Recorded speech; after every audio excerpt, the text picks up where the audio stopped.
I am Margaret Young, Chair of the Global Alliance for the Rights of Older People, and a member of Too Young to Retire, creator of Pass It On Network. This statement is made on behalf of 400 member organizations of the Global Alliance for the Rights of Older People. In this year's global rally that took place between February 27th and March 5th, older persons, civil societies, and national human rights institutions mobilized support for older persons' rights in unprecedented numbers and solidarity. Hundreds of people participated in over 30 campaign actions in at least 23 countries. The rally reached 2.8 million people on social media, where more than 10,000 interacted directly with our campaign. What unites all participants is the call for a new United Nations Convention on the Rights of Older Persons to ensure that we can all age with rights.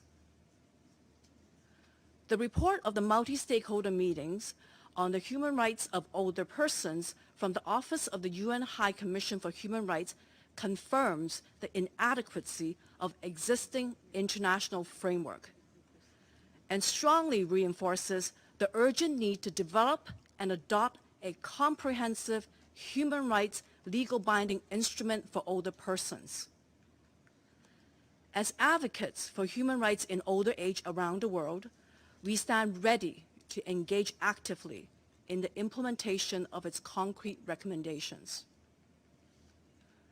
The global review of the Madrid International Plan of Action on Aging also concluded that a new convention is necessary. It found the persistence of the same challenges over the 20 years of the implementation of the plan constitutes a failure of business as usual. The development of an international legal binding instrument on the human rights of older persons, as noted by all UN regional commissions, would complement and reinforce the plan. We congratulate the informal cross-regional core group on presenting a draft decisions that sets out a clear way forward. We welcome the opportunity that the draft decisions provides for the open-ended working group on aging to progress. And as civil society, we're ready to contribute to this work and insist on our full inclusion in those processes. However, in light of Argentina's proposal at the 12th session to work in collaboration with civil society, we are disappointed at the lack of communication and consultation with older persons and civil society throughout the intersessional period. Inadequacies of the international human rights framework are well documented, and public and political support continues to grow. In continuing to fail to fulfill its mandate, the working group is now increasingly lagging behind this broader movement, including the progress at the Human Rights Council. As members of the Global Alliance for the Rights of Older People, we call upon member states to start drafting a UN Convention on the Rights of Older Persons without delay. To quote Krishna Gautam, a 70-year-old campaigner from Nepal, "Failure to act is costly and unjust for us older people today and for coming generations. It is immoral to see the problem but not do anything about it." Thank you.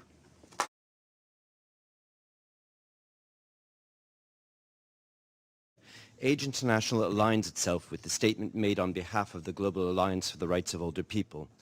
In response to the opening statements of some member states today, let us be clear that it is no longer acceptable or correct to say that existing human rights standards are sufficient. The rights of older adults living with disabilities are not being protected sufficiently under CRPD. Mandatory retirement ages continue to reinforce the exclusion of older persons from the workforce and reinforce ageist attitudes. Member states and UN institutions are under no legal obligation to collect and analyze data on all older persons. Older people living with dementia are not treated equally in society, and their rights are actively denied. we would like to remind Member States that General Assembly Resolution 50-141 established that older persons, not the elderly, is the appropriate term to use for the purposes of the United Nations, and the same is true for this working group. We congratulate members of the core working group for heeding the call to action, and we encourage Member States to adopt by consensus the decision on the identification of possible gaps in the protection of the human rights of older persons and how best to address them. But we would also like to remind Member States that any discussion of the human rights of older persons is not legitimate without the full participation of older persons themselves and the organizations that represent them. The precedent for this way of working has been set not only by this working group itself, but also by the modalities that were firmly established between Member States and people living with disabilities and enshrined in the Convention on the Rights of Persons with Disabilities. It is also important to remember the significant and necessary contributions of NHRIs to this working group, and any further discussion of the rights of older persons must include their full involvement.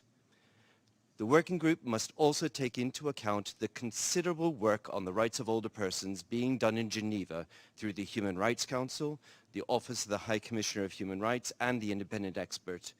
If the open-ended working group does not recognize and take forward the evidence and decisions coming from this part of the UN, it risks losing credibility as the focal point for discussions on how to strengthen the protection of the rights of older persons. Madam Chair, as evidenced by the growing strength of the Global Alliance for the Rights of Older People, older persons, their families and communities are asking Member States to take the necessary step of drafting a convention.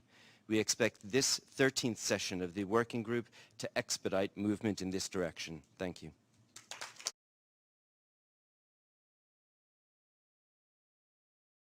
Madam Chair and distinguished delegates, the Global Ageing Network is pleased to provide this statement and to strongly endorse the joint statement to this session by the Global Alliance for the Rights of Older People. We look forward to meaningful contributions to this 13th session. In particular, we eagerly anticipate engagement from Member States. We implore Member States to support the draft decision of the cross-regional core group and to especially listen to the older people who directly address this session and hear their lived experiences.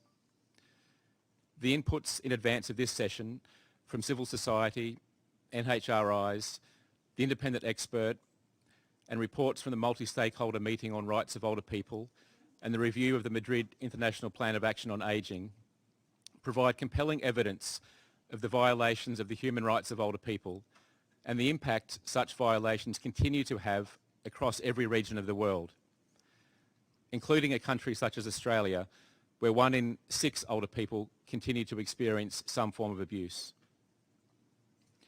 The Age with Rights Global Rally, convened last month, reached millions of people across the world, affirming the need for action in the interests of older people. This participation and support to Age with Rights is beyond a groundswell. It demonstrated the will of the people globally and the need for action now. This session will examine access to health services and social inclusion. On a daily basis, our member organisations work with and on behalf of older people in confronting the systemic barriers that impede upon older people's rights to proper health services and full participation in society. Such barriers must be torn down through a legally binding international convention that will codify the rights of older people everywhere, serving as a vital tool for both protection and empowerment. Accordingly, we ask Member States to act now on the stated purpose of this working group and fully commit to a process of creating and then implementing a convention. It is not only a moral responsibility to do so, it is an economic, political and practical imperative as our world ages together. Thank you.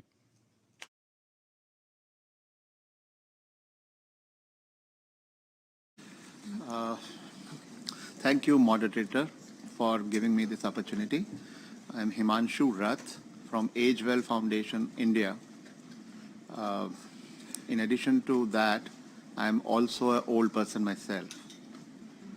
In India, we interact with more than 25,000 old people on a daily basis with a single motto for a better tomorrow for old people. In the process, we continue to do several research studies on needs and rights of old people. It's quite apparent that needs and rights of old people are common everywhere in the world. In this forum, we all talk about rights of old people.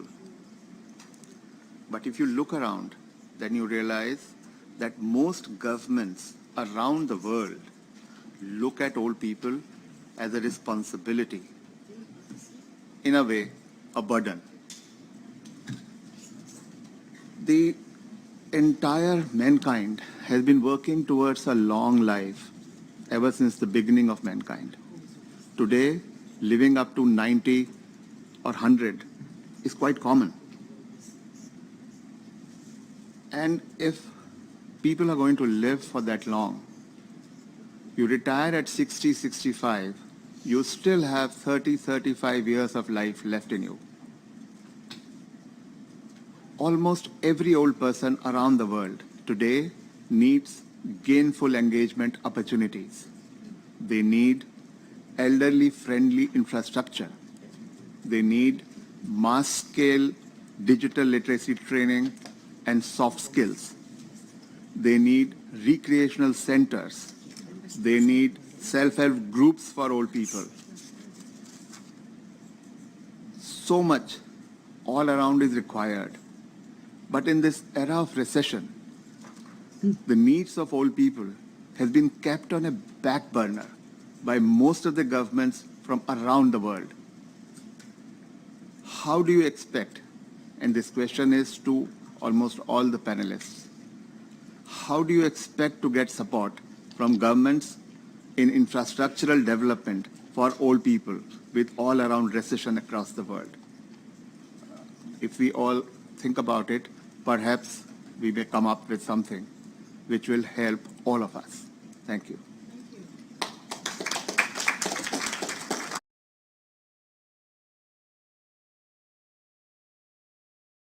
My name is Moira, Allan. I am the founder of an organization called Too Young to Retire, which I think speaks for itself. And this association founded a global network called the Global Pass It On Network, and I represent today also a very fascinating French organization called Old Up. We say we're not too young but not so old, and certainly apt to carry on our activities in civil life. I speak on behalf of the members of the Pass It On Network who are present in more than 65 countries around the world, and each of them have their own associations and their own networks and reach thousands and thousands upon people. I'm extremely proud today to say that 2 members of our Southern African regional network are now associations accredited to this working group. The one is the Power of Touch in Zimbabwe, and the second one, since yesterday only, is the Ageless Inspiration charitable organization in Botswana. I mention this particularly because it is so important for us to have both sides of the story. We sit, and I live in France, we sit in one side that is developed, and we're very proud and very privileged to have many, many aspects. In Africa, it is not the case. So for us, it's a very sobering and realistic fashion of going ahead. We are encouraged to hear the Human Rights Watch report on the growing understanding of ageism as a driver of human rights violations and the conceptual flaw in the current international human rights structure. We are further encouraged to learn of the set of emerging underlying principles that cut across all human rights in older age, those of dignity, equality, non-discrimination, autonomy, independence, and full and equal participation rights. The Human Rights Watch also points to a more nuanced and sophisticated understanding of discrimination in older age. not to play only in include intersectional discrimination, but also cumulative and multi-form of discrimination. Discrimination on the basis of perception of and association with older age, and protection gaps in multiple areas of human rights as identified. The MIPA aspires to respond to the opportunities and the challenges of population aging in the 21st century, and to promote the development of a society for all ages. And that's what's so important. We actually are in the creation of a fourth cycle in life, just like the cycle of spring, summer, autumn, and winter. And this needs to be imagined and created. We welcome the draft decision of the informal cross-regional core group. And as advocates for human rights of older people around the world, we stand ready to actively engage in the implementation of its concrete recommendations. Will you help us to age with rights, and now? The need is urgent. Engage with us. We want full, effective, and meaningful participation in the process that concerns our very lives.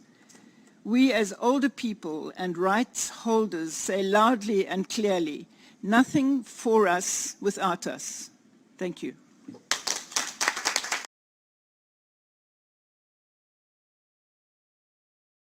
Thank you, Madam Chair, for the opportunity to speak. I'm Himanshu Rath from Agewell Foundation, India. We in India work at the grassroots level and deal with thousands of old people every single day. When we talk about rights of old people, the fact remains that we, the mankind, are going through a churn. Extraordinary scientific developments on a daily basis, pandemic and life after that, all-round recession, continuous climate change, the list is endless. While lifespan has increased many folds, living up to 90, even 100 has become common. But with changing circumstances, the needs of old people are changing every day, and therefore their rights are also going through a process of new realization every day. We all talk about human rights of old people very intelligently. We all want protection of human rights of old people all the time. However, on a daily basis, dealing with thousands of old people for last 25 years, till date, I have not come across a single old person who is aware of his or her human rights. When most people across the world are dependent upon circumstances and support of others in their, be it their family members, community, or the government aid, when and where do they get any opportunity to demand for their rights? Give me food, give me decent shelter, give me medical care, give me companionship, just hold my hand, forget about my human rights. That is what most of the old people say in most parts of the world. Walk across Manhattan itself and you would know what I am talking about. Every second block, you will find someone or the other. We all need to work towards creating a greater awareness about human rights of old people across the generations before we start talking about implementation of human rights of old people. Let us all think about it beyond these high-sounding discussions. That's what I wanted to say. Thank you.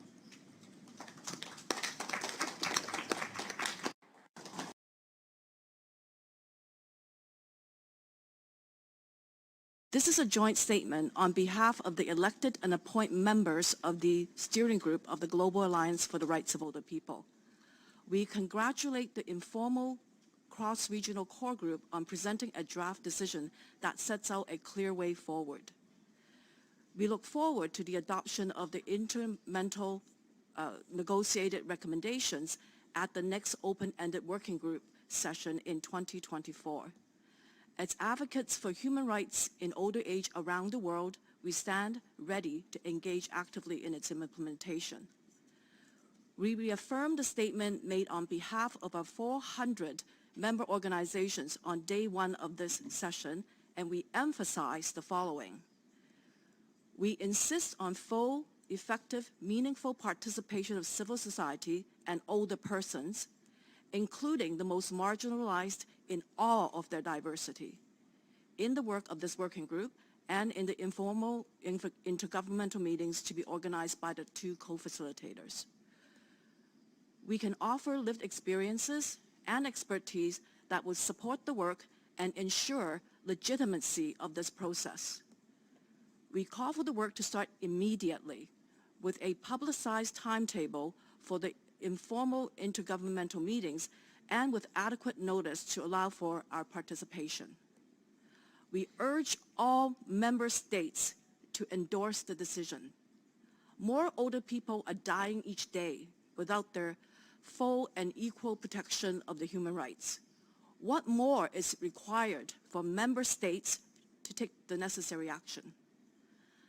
Our member organizations reiterate their call for a legally binding UN Convention on the Rights of Older People to ensure that we can all age with rights. Thank you.